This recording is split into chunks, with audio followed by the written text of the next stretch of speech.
Hey!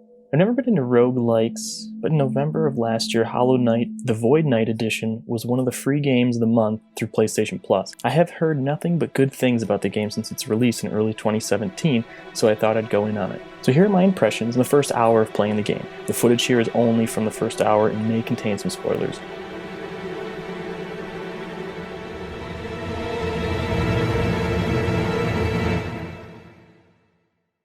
The first thing that pops out to me is the amazing art direction. The world is quite dark and grim so far, however, the beautiful hand-drawn art style isn't lost thanks to how the artist handled the lighting in the game. I'm also digging the subtle Geiger-esque vibes you get from time to time. So what's the game about?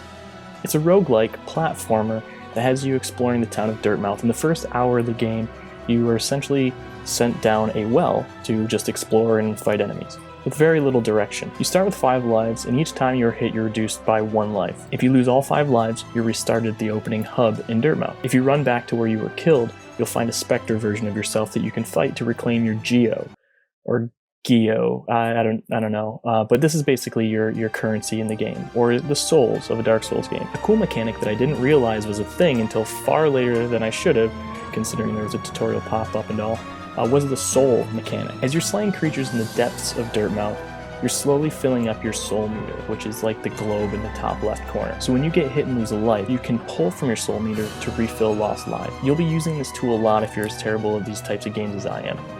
I died a lot.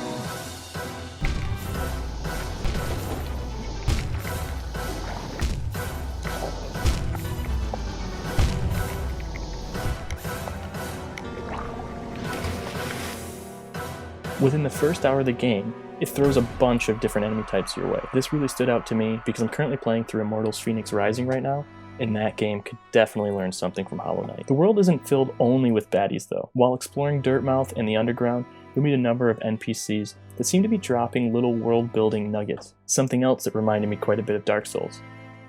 The sound design is right up there with the graphics in terms of setting the tone. The pitter-patter of the knight's footsteps, or the impact of your sword against the shell of a mosquito enemy, or hearing someone whistling further down the well. Each of these sounds have a distinct, hollow, atmospheric sound. Yeah, I know. I get it. And oh my god, the soundtrack. The first thing that I did after playing the first hour of this and turning off the PlayStation 5 was tagging this soundtrack on Spotify. Christopher Larkin deserves heaps of credit for his work on this soundtrack, and it's honestly one of the things that I'm looking most forward to if I continue to play this. The one thing I really struggled with, however, were the controls.